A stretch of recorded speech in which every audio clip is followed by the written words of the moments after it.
అందరికీ నమస్తే. నేను గరిడేపల్లి సత్యనారాయణ. ఇది 'గమ్ గమ్ గణేష' మూవీకి సంబంధించిన రివ్యూ. భయం, అత్యాశ, కుట్ర ఈ 3 కలిస్తే ఈ సినిమా అవుతుంది. సహజంగానే ఫస్ట్ హాఫ్ అంతా అత్యంత ఉత్కంఠభరితంగా సాగుతుంది. నంద్యాల ఆంధ్రప్రదేశ్‌లోని రాయలసీమ ప్రాంతంలో నంద్యాలకు సంబంధించి ఎన్నిక జరుగుతున్న క్రమంలో అవతల వాళ్ళు ఓటుకి 3000 ఇస్తుంటే, లేకపోతే 5000 ఇస్తుంటే వీళ్ళు 5000 నుంచి 7000 ఇవ్వడానికి జరిగే ప్రయత్నం ఈ సినిమాగా భావించొచ్చు. ఇది ఒక ఎన్నికల సినిమాగా అనిపించొచ్చు. ఈ సినిమాలో హీరో విజయ్ దేవరకొండ తమ్ముడు హీరోగా చేస్తున్నాడు. గతంలో బేబీ సినిమా చేసి అది సూపర్ డూపర్ హిట్ అయింది. ఇది మీ ఎన్నికలు, మాసు, కుట్రలు, కుతంత్రాలు, ఇది చిల్లర దొంగతనాలు చేసే హీరో ఫ్రెండ్తో కలిసి లవ్ ఫెయిల్ అవుతుంది. తను చేత్కరించుకొని ఆ కంపెనీ ఒక సూపర్ మార్కెట్ నడిపే అతనితోనే వెళ్ళి ఎంగేజ్మెంట్ జరుగుతుంది. ఆ విధంగా జరుగుతున్న క్రమంలో ఇతను ఒక చిన్న పాన్ షాప్ కమ్ కిరాణా కొట్టేసి ఆ సరుకుని వేరే చోట అమ్మేసి 20,000 సంపాదిస్తారు వీళ్ళు. ఇట్లా చిల్లర దొంగతనాలు చేస్తూ వెళ్తున్నటువంటి హీరో ఫ్రెండ్ ఇది ఉంటారు. తను లవ్ చేస్తే లవ్ ఫెయిల్ అయిందని చెప్పాం. దాని తర్వాత అట్లా కంటిన్యూ వెళ్తూ ఉంటాడు.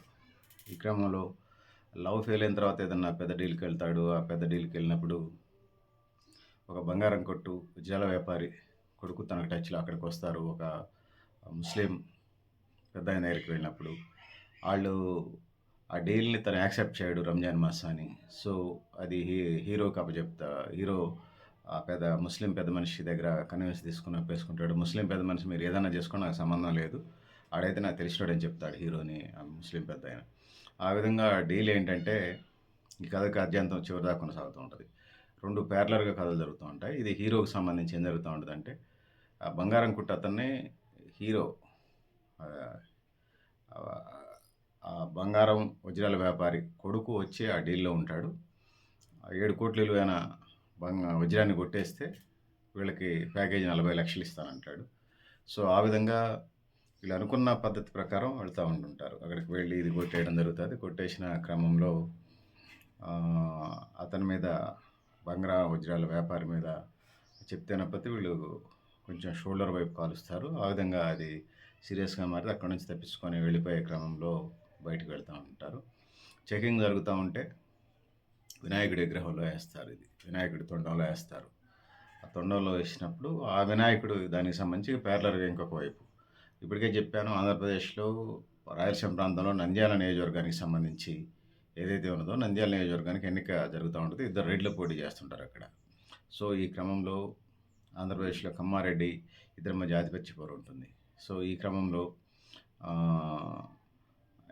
ఈ నంద్యాల నియోజకవర్గంలో మాత్రం ఈ సినిమాలో రెడ్డి మధ్యన జరుగుతుంటుంది.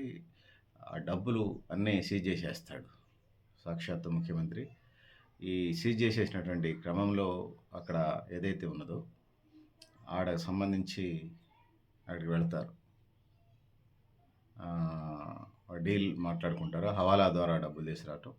సో వాళ్ళు లోకల్గా తీసుకురావడం కష్టం, కానీ బొంబాయి అన్న ఒకటే కాబట్టి ముంబై వెళ్తారు. ఆ ముంబైకి సంబంధించి 100 కోట్లు తెచ్చుకునే బాధ్యత జైల్లో ఉండేటువంటి అవసరమైతే ప్రాణమైన ఇచ్చేటువంటి ఒక క్రిమినల్ యాటిట్యూడ్ ఉన్నటువంటి జైలు యావజ్జీవ శిక్ష పడుతున్నాడు అతన్ని తీసుకొస్తారు. తను బాగా దీనిలాగా తురుపు ముక్కలాగా ఉంటాడు. జనరల్గా సినిమాలలో ఈ విలన్స్ గ్యాంగ్స్లో ఉండే వాళ్ళని ఈ మధ్య బాగా ఫిట్నెస్గా చూస్తున్నారు. ఇతను బాగా ఫిట్గా ఉంటాడు. ఫైటింగ్ సీన్తో జైల్లో ఉన్నటువంటి అతన్ని ఈ డబ్బుల కోసం వచ్చేటువంటి వాళ్ళు ప్రతిపక్ష పార్టీ ఎమ్మెల్యేగా వాళ్ళ వంశం 4 తరాలుగా ఎమ్మెల్యే ఉన్నది ఆ ప్రాంతంలో. ఆ ఇమేజ్ కోసం తను కష్టపడుతూ ఉంటాడు. ఈ 100 కోట్లు ముంబై నుంచి తీసుకురావడానికి తను పంపిస్తారు. తన వాళ్ళని ఎవరైనా ప్రభుత్వం నిఘా ఉండదు, రాష్ట్ర ప్రభుత్వం నిఘా ఉండదని చెప్పేసి ఆ విధంగా ముందుకు తీసుకువెళ్ళే క్రమంలో అక్కడికి వెళితే అక్కడ ప్లాన్ ప్రకారం ప్రతిపక్ష పార్టీ ఎమ్మెల్యేకి అదేవిధంగా ఆ రుద్ర అనేటువంటి వ్యక్తికి జరిగేటువంటి సంభాషణ ప్రకారం వాళ్ళు స్కెచ్లో వినాయకుడు ఎందులో తీసుకొచ్చినా చెక్ చేస్తారని చెప్పేసి ఒక పెద్ద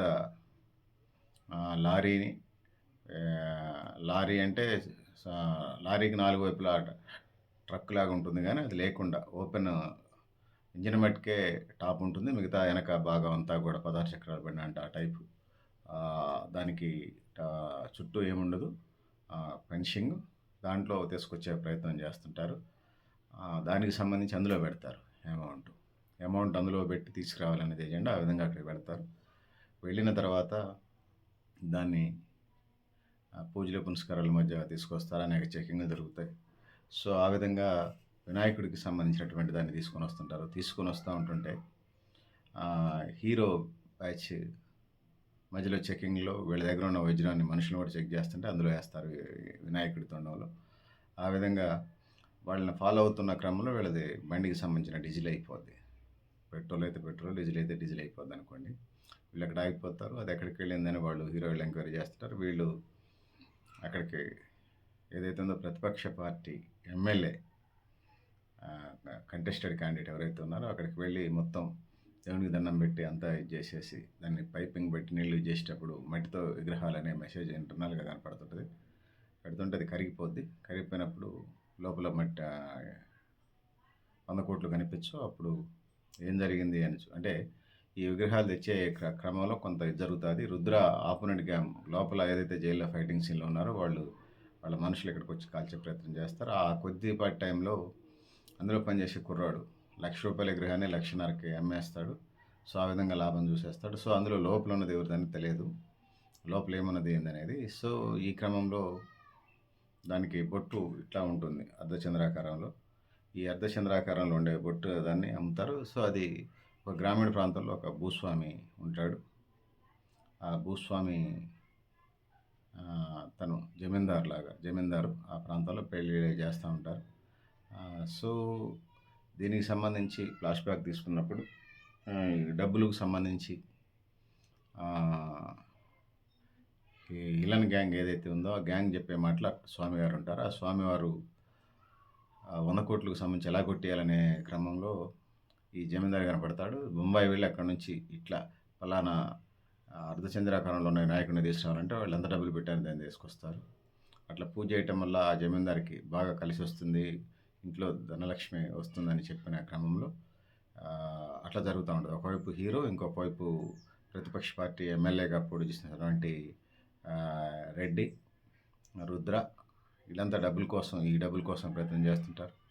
అదేవిధంగా వీళ్ళు కూడా ఇదే చేస్తుంటారు. ఈ క్రమంలో ఆ నవరాత్రులు దగ్గర చేరుకుంటుంది వీళ్ళ అండర్ నుంచి అక్కడికి. దాన్ని తీసుకొచ్చే ప్రయత్నమే అది అధికార పార్టీకి సంబంధించినటువంటి వర్గానికి సంబంధించినటువంటి మనిషికి సంబంధించినటువంటి గ్రామాలు అవి. ఆ గ్రామానికి వెళ్ళి తీసుకురావడం కోసం ఇటు రుద్ర టీము అటు హీరో టీము చేయని ప్రయత్నమే లేదు.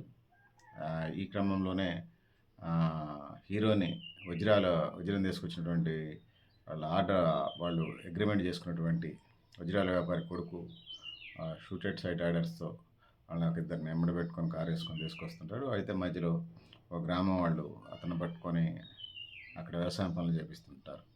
చివరకు వాళ్ళు కూడా ఎడ్ చేసి తీసుకొచ్చి వాళ్ళు దాన్ని తీసుకొచ్చే ప్రయత్నాల్లో ఉంటే ఆ జమీందారు అక్కడ ఉన్నటువంటి ఏదైతే ఉన్నదో బాబా 4వ రోజు 5వ రోజు కాకముందే 4వ రోజు నిమజ్జనాన్ని తీసుకొచ్చి ఒక ప్రాంత ప్రాంతంలో ఉండి ఇది చేస్తుంటారు.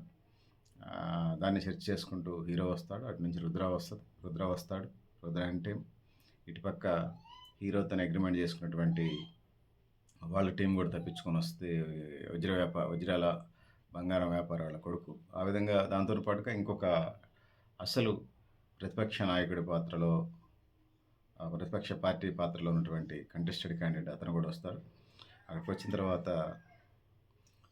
ఇదంతా జరుగుతుంటే పైపింగ్ చేస్తారు. నీళ్లు పెట్టి పైపింగ్ చేసిన వినాయకుడు అంతా కరిగిపోయి డబ్బులు ఎక్కడ పడతాయి.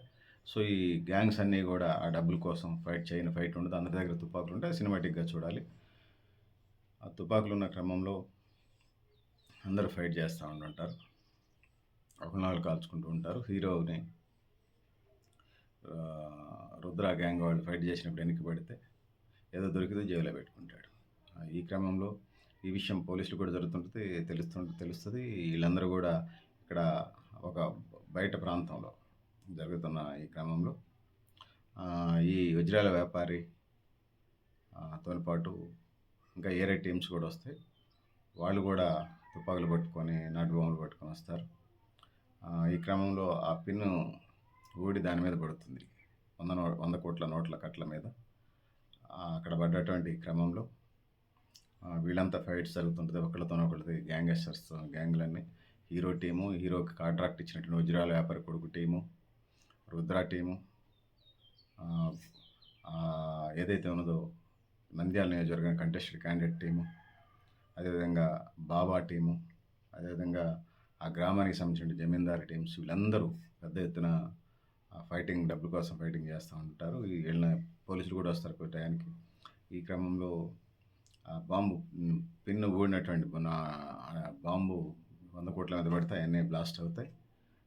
సో అందరూ బాధపడుతుంటారు. వీళ్ళందరినీ పోలీసులు అరెస్ట్ చేసిపోతారు. హీరో ఇంటికి వస్తూ ఉంటారు. క్రమంలో హీరో ఫ్రెండ్ ఏంద్ర అని అంటాడు. ఏంద్ర అన్న క్రమంలో వాళ్ళు అప్పుడు హీరో ఫైటింగ్ సీన్స్లో, యాక్షన్ సన్నివేశాల్లో తనకు దొరికినటువంటి వజ్రాన్ని తన జేబులో పెట్టుకుంటారు. అయితే ఈ నవరాత్రుల టైంలో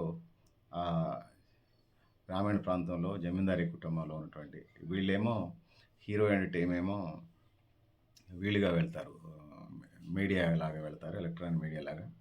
రుద్ర టీం ఏమో కరెంటు పని, ఎలక్ట్రిక్, ఇతర వాటికి సంబంధించి లైటింగ్ సిస్టానికి సంబంధించిన వాళ్ళగా వెళ్తారు.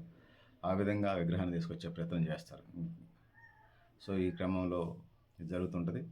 అయితే హీరో రెండో ఫ్లాష్ బ్యాక్ వచ్చినప్పుడు మంచి గ్లామరస్, బ్యూటీగా ఉన్నటువంటి, మంచి భవిష్యత్తులో సినిమాల్లో హీరోయిన్గా కనిపించే అవకాశం ఉన్నటువంటి ఒక మంచి గ్లామర్ డాల్ని డైరెక్టర్ ఇక్కడ పెట్టాడు.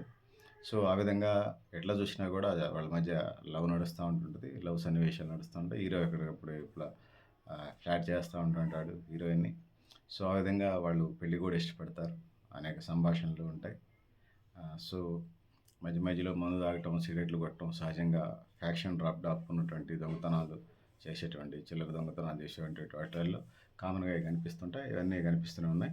సో ఏది ఏమైనప్పటికీ ఈ సినిమాకి సంబంధించి నేను 5 మార్కులు 4 మార్కులతో నాకు ఇస్తున్నాను. గమ్ గమ్ గణేష సినిమా.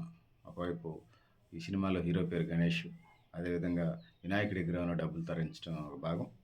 భయం, కుట్ర, అత్యాశకు సంబంధించినటువంటి కాన్సెప్ట్తోని ఈ సినిమా క్యారెక్టర్లు వ్యవహరిస్తూ ఉంటాయి. ఆ విధంగా నిజ జీవితంలో మనుషులు కూడా డబ్బుల కోసం ఎంత దూరమైన వెళ్తారు, అవసరమైతే జైలుకి కూడా పోతున్నట్టు పరిస్థితులు మనం చూస్తూ ఉన్నాం. సో ఇది నేను కూడా మీ అభిప్రాయాలు కామెంట్ బాక్స్లో రాయని కోరుతా ఉన్నాను.